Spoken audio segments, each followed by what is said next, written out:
90 రోజుల కోర్సు పూర్తి చేస్తే చాలు 100% ప్లేస్మెంట్ సపోర్ట్ తో సాఫ్ట్వేర్ జాబ్ మీ సొంతం. వెంటనే కోడ్ జ్ఞాన్ డెస్టినేషన్ ని సంప్రదించండి. Welcome to Suman TV. నేను మీ సుమన్ టీవీ నాగ్. చాలామంది వైఫ్ అండ్ హస్బెండ్లో అంటే జనరల్గా మనం చూసేటువంటి కొన్ని ఎక్స్పీరియన్సెస్ అంటే కొంతమంది బ్యాడ్ అనుకుంటారు, కొంతమంది ఎందుకు ఇలా కాకూడదు అనుకునేటువంటి ఆలోచనతో ఉంటారు.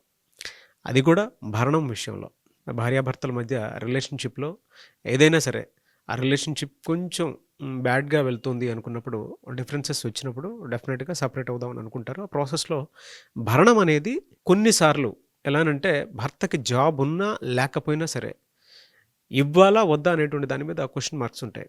అయితే కొన్ని కేసెస్లో భర్తకి జాబ్ లేకపోయినా సరే భరణం ఇవ్వాలా వద్దా అనేటువంటిది ఈరోజు మనతో పాటు హైకోర్టు అడ్వకేట్ అలగిరి రవీంద్రనాథ్ గారు ఉన్నారు. పూర్తిగా ఈ వీడియోలో డీటెయిల్స్ ఉంటాయి, ఆయనతో పాటు మనం మాట్లాడి తెలుసుకుందాము. Hello sir. హాయ్ అండి నాగరాజ్ గారు. జాబ్ లేకపోయినా సరే భరణం ఇవ్వాల్సిందేనా? సెక్షన్ 125(3) ప్రకారం మనోవర్తి, భరణం ఏ పదాలు విన్నప్పటికీ కూడా తన కుటుంబం అంటే డివోర్స్ వేరు, భరణం వేరు. గుర్తుపెట్టుకోవాల్సింది ఏంటంటే డివోర్స్ తీసుకున్న ప్రతి వ్యక్తి భరణం ఇవ్వాలని, that is different. Maintenance act అని సెపరేట్గా ఉంటుంది. అంటే విడాకులు తీసుకోకుండా కూడా భరణాన్ని అడిగే హక్కు మహిళకు ఉంటుంది తన కుటుంబం పరంగా. ఇందులో మరలా 2 రకాలు ఉన్నాయి. జ్యుడిషియల్ సెపరేషన్ వేరు, మరలా డివోర్స్ వేరు. అంటే భార్యాభర్తలు విడాకులు తీసుకోకుండా జ్యుడిషియల్ సెపరేషన్ ఉండొచ్చు. ఆ సందర్భంలో కానీ డివోర్స్ తీసుకున్నా తీసుకోకపోయినా మెయింటెనెన్స్ యాక్ట్ అనేది, మెయింటెనెన్స్ తీసుకోవడం అనేది ఇటీవల కాలంలో ప్రతి కోర్టులో, ప్రత్యేకించి ఫ్యామిలీ కోర్టులో చాలా ఎక్కువగా ఉన్నాయి ఈ మెయింటెనెన్స్ కేసెస్. అంటే భార్యాభర్తల పోషణ నిమిత్తం, వాళ్ళ యొక్క నిత్యావసరాల నిమిత్తం, ఆరోగ్యం కావచ్చు లేకపోతే నిత్యావసరాల నిమిత్తం కోర్టుకి వాళ్ళు ఒక లెటర్ పెట్టుకుంటారు. మాకు మా భర్త ద్వారా, మా హస్బెండ్ ద్వారా మాకు కొంత మెయింటెనెన్స్ ఇప్పించమని చెప్పి కోర్టుని రిక్వెస్ట్ చేసుకున్నప్పుడు కోర్టు ఆ ఇరువర్గీని చూసి, అదేవిధంగా అతని యొక్క ఆదాయ మార్గాల్ని చూస్తూ కోర్టు ఒక అమౌంట్ మొత్తాన్ని డిక్లేర్ చేస్తుంది.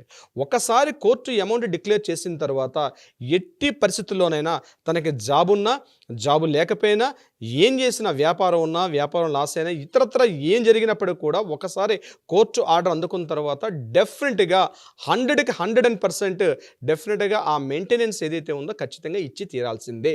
దీంట్లో నో డౌట్. దీనికి సంబంధించి చాలా సైటేషన్స్ మనకు కనిపిస్తుంటాయి. కొంతమంది ఏం చేస్తారంటే మా భార్యకి ఇవ్వాల్సిన అవసరం లేదు, నా జాబ్ పోయిందని, లేకపోతే ఇతరత్రా కారణాలు చూపిస్తూ కూడా కోర్టుకి లెటర్ పెట్టుకుంటారు. దాన్ని రివ్యూ పిటిషన్స్ అంటారు.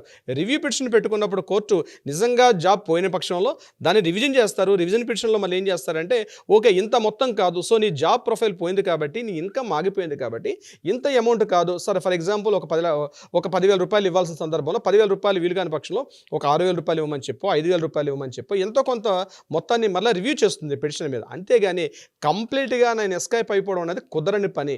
ఎట్టి పసులు నువ్వు ఏం చేస్తావో తెలియదు. ఇక్కడ నేను కొన్ని పదాలు చెప్పకూడదు. కూలీ పని చేసైనా సరే నీ భార్య పిల్లల్ని పోషించుకోమని చెప్పి కోర్టు చెప్తుంది. కాబట్టి మెయింటెనెన్స్ ఒకసారి డిక్లేర్ చేసిన తర్వాత కోర్టు హైకోర్టుకి అప్పీల్ చేస్తున్నారు. లోవర్ కోర్టు, ఫ్యామిలీ కోర్టు ఇచ్చిన తర్వాత సెషన్స్ కోర్టుకి వెళ్ళి అది కూడా కాదని చెప్పి హైకోర్టుకి వెళ్ళి దీని మీద కొంత కాలయాపన చేస్తారు. కాలయాపన చేసుకొని మెయింటెనెన్స్ ఇవ్వని పక్షంలో కూడా వాటి మీద ఇంట్రెస్ట్ వేసి కూడా మళ్ళీ పైకోర్టులు తీర్పిచ్చే సందర్భాలు ఉంటాయి. ఎగ్జాక్ట్లీ అండి నాగరాజు గారు. నువ్వు ఇంత కాలయాపన చేసావు, 1 year నుంచి ఇవ్వలేదు, 1 year నుంచి ఇవ్వకపోతే మినిమం 3 months నుంచి 3 years కూడా జైలు శిక్ష పెట్టే అవకాశం ఉంటుంది దానికి సంబంధించిన విధి విధానాల ప్రకారం. ఒకవేళ 1 year పాటు ఇవ్వకపోతే 1 year పాటు ఏదైతే ఇవ్వలేదో దానికి ఇంట్రెస్ట్ వేసి మరలా ఇవ్వమని చెప్తుంది కోర్టు. సో ఒకసారి గుర్తుపెట్టుకోండి, ఒకసారి మేము మెయింటెనెన్స్ మా జాబ్ పోయింది. నాకు రీసెంట్గా ఒక కేసు కూడా వచ్చింది నాగరాజ్ గారు. ఇక్కడ మనం మాట్లాడుతున్న సందర్భంలో ఆయన ఏం చేశారంటే తన ఫ్యామిలీ పూర్తిగా వెళ్ళిపోయిన తర్వాత నేను మెయింటెనెన్స్ ఎందుకోసం ఇవ్వాలి, నాకు అవసరమే ఉంది, నేను కేవలం ఇప్పుడు జాబ్ చేస్తుంది, ఆల్రెడీ ట్యాక్స్లు అన్నీ కట్టుకున్న తర్వాత చెట్టు జరుగు వచ్చిన మొత్తం నేను అనిపించకుండా నాకు ఆల్రెడీ డివోర్స్ అయిపోయి నా మిస్సెస్ వెళ్ళిపోయింది, ఇప్పుడు నాకు అవసరం లేదు, నేను ఎంజాయ్ చేస్తాను ఎంటైర్ మనీ మొత్తం అని చెప్పి ఒక 1 year పాటు పేమెంట్ కట్టకుండా, అమౌంట్ ఇవ్వకుండా, మెయింటెనెన్స్ కట్టకపోతే వాళ్ళు మరలా దాని మీద కోర్టుకు వెళ్ళినప్పుడు కోర్టు అరెస్ట్ వారెంట్ ఇవ్వడం కూడా జరిగింది. ఎందుకంటే తప్పనిసరిగా భార్య పిల్లల్ని పోషించుకోమని చెప్పి భరణం, మనోవర్తి తప్పనిసరిగా ఇచ్చి తీరాల్సిందని చెప్పి కోర్టు రీసెంట్గా తీర్పు కూడా ఇవ్వడం జరిగింది. అయితే వీలైతే మనం పోస్ట్ పోన్ చేయొచ్చు, ఈ 3 నెలల పాటు ఇవ్వలేకపోతున్నాను. అయితే డెఫినెట్గా ఒకవేళ జాబ్ పోయిన పక్షంలో, ఒకవేళ మీరు మెయింటెనెన్స్ ఆర్డర్ తీసుకొని మీ ఫ్యామిలీకి ఇవ్వని పక్షంలో మెయింటెనెన్స్ ఆర్డర్కి ఎగ్నిస్ట్ మీరు షూట్ చేయొచ్చు. నా జాబ్ పోయింది, సో 3 months ఇవ్వలేకపోతున్నాను, 4 months ఇవ్వలేకపోతున్నాను, డెఫినెట్గా కోర్టుకి మీరు ఒక లెటర్ పెట్టుకొని చెప్పాల్సి వస్తుంది. అంతేగాని కంప్లీట్గా మీరు కోర్టుకి ఇన్ఫార్మ్ చేయకుండా, ఫ్యామిలీకి ఇన్ఫార్మ్ చేయకుండా నాకు సంబంధం లేదని చెప్పి గాలి తిరుగుతూ రోడ్ల మీద తిరిగితే మాత్రం కోర్టులు మిమ్మల్ని పట్టుకొని తీసుకెళ్ళి జైల్లో పెట్టే అవకాశం కూడా ఉంటుంది. ఒకవేళ ఆ అమౌంట్ ఇచ్చేదాకా మిమ్మల్ని జైల్లో పెట్టే అవకాశం కూడా ఉంటుంది. అదే 3 years అని చెప్పి ఓకే 1 year నాకు బాగానే ఉంటుంది, నా ఫ్యామిలీ లేదు, నేను జైల్లో కూర్చుంటాను 1 year అని అనుకుంటే కూడా తప్పదు. ఎన్నాళ్ళ పాటు మరలా మీకు అమౌంట్ వస్తుందో అన్నాళ్ళ పాటు మిమ్మల్ని కోర్టులో కూర్చోబెట్టే ఆ రకంగా కూడా సెక్షన్స్ తీర్పులు కూడా కొన్ని తీర్పులు ఇచ్చే సందర్భం కూడా ఉంది. సో ఇక్కడ ఇచ్చేదాకా కోర్టు కూర్చోబెడుతుంది మిమ్మల్ని, ఇన్ని సంవత్సరాలు అన్ని సంవత్సరాలు కూర్చోబెడుతుంది. నేను 3 years కాబట్టి నేను మరలా బెయిల్ తీసుకుంటే it's a non bailable warrants అన్ని కూడా సో ఖచ్చితంగా తీసుకెళ్ళి లోపల పెడతాయి. సో గుర్తుపెట్టుకోవాల్సింది అంటే ఒకసారి పెళ్లి చేసుకున్నాం, పిల్లల్ని కన్నాం, పిల్లడున్నా లేకపోయినా పెళ్లి చేసుకుని భార్య మీతో పాటు ఉంది, ఆవిడకి విడాకులు ఇవ్వకుండా, భరణం ఇవ్వకుండా, ఏమి ఇవ్వకుండా పూర్తిగా గాలి తిరుగుతానంటే కుదరని పక్షం డెఫినెట్గా ఇచ్చి తీరాల్సిందే. ఇటువంటి వాటిలో సార్ అంటే చాలామందికి కొన్ని డౌట్స్ కూడా ఉంటాయి. కొంతమంది ఇప్పటికీ భరణం తీసుకోలేనటువంటి వాళ్ళు, అవతల ఉన్న పర్సన్ బెదిరించో, భయపెట్టో, మభ్యపెట్టో భరణం ఇవ్వకుండా ఇన్ఫ్లుయెన్స్ చేసే అవకాశం ఉంటుంది. అలాంటి ప్రాసెస్లో ఎలా ఉంటుందండి? తప్పనిసరిగా అటువంటి మహిళా మనలు ఎవరున్నా సరే కింద స్క్రోల్ అవుతున్న నెంబర్ని ఇమ్మీడియట్గా మీ చేతిలో ఫోన్ తీసుకొని ఆ కింద స్క్రోల్ అవుతున్న నెంబర్ని కానీ కాంటాక్ట్ చేయగలిగితే మన లీగల్ టీం వాళ్ళకి అప్రోచ్ అవుతారు.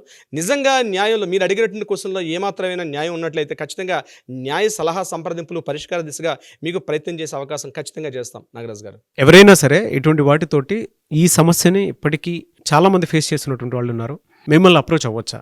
తప్పనిసరిగా నాగరాజు గారు కింద స్క్రోల్ అవుతున్న నెంబర్కి ఇమ్మీడియట్గా మీ చేతిలో ఫోన్ తీసుకొని కాంటాక్ట్ చేయగలిగితే మీకు ఎటువంటి సమస్య ఉన్నా, అటు స్త్రీలైనా పురుషులైనా, అంటే మెయింటెనెన్స్ ఇచ్చే వాళ్ళైనా మెయింటెనెన్స్ తీసుకున్న వాళ్ళైనా, మీకు ఎటువంటి సమస్య ఉన్నా ఇమ్మీడియట్గా న్యాయపరంగా ఒక సలహా సంప్రదింపులు కావాలంటే తప్పనిసరిగా కింద కాంటాక్ట్ అవుతున్న నెంబర్ని కాంటాక్ట్ చేయగలిగితే మన లీగల్ టీం వాళ్ళకి అప్రోచ్ అవుతారు.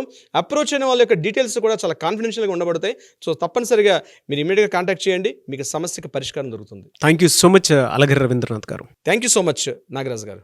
సో అది మీకు ఎవరికైనా ఏదైనా చిన్న ప్రాబ్లం ఉంది అనుకున్నట్టు మీకు అనిపిస్తే మాత్రం, ఆ విధంగా జరుగుతుంది అనుకుంటే, అంటే మీకు అన్యాయం జరుగుతుందని మీరు కనుక భావిస్తే స్క్రీన్ మీద అలగిరి రవీంద్రనాథ్ గారు, హైకోర్టు అడ్వకేట్ కాంటాక్ట్ నెంబర్ కనిపిస్తుంది, దానికి మీరు అప్రోచ్ అవ్వచ్చు. అండ్ ఈ వీడియో లైక్ చేయండి, షేర్ మాత్రం తప్పకుండా చేయండి. ఇలాంటి మరిన్ని వీడియోస్ కోసం మా ఛానల్ ఫాలో అవ్వండి. Thank you.